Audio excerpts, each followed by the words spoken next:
Jeshi la Polisi Kanda Maalum ya Dar es Salaam linazo taarifa mbili.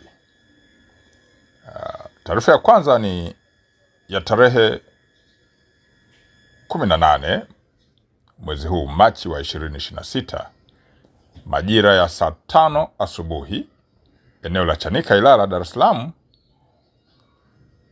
lilitokea tukio la ajali ya wanafunzi 5 wa shule ya msingi Msongola kupigwa na radi wakati wakicheza na kupelekea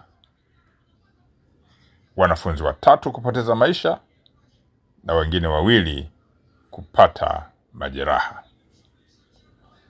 Wanafunzi waliopoteza maisha ni Alexander Paul, mwanafunzi wa darasa la 5, Ali Pongwe, mwanafunzi wa darasa la 3, na Hudhaifa Shafii, mwanafunzi wa darasa la 5. Lakini waliojeruhiwa na radi ni Nadri Maneno mwenye miaka 8 wa darasa la 3 na Nadhir Ramadhani miaka 8 mwanafunzi wa darasa la 2.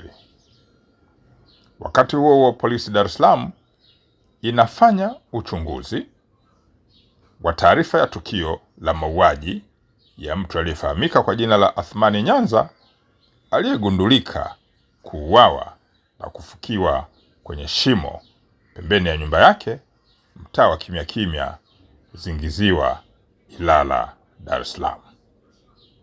Polisi inaendelea kutoa wito kwa wananchi kuendelea kutoa taarifa mbalimbali ambazo zinahusiana na masuala ya usalama ili vitendo vya kihalifu viweze kuzuiwa.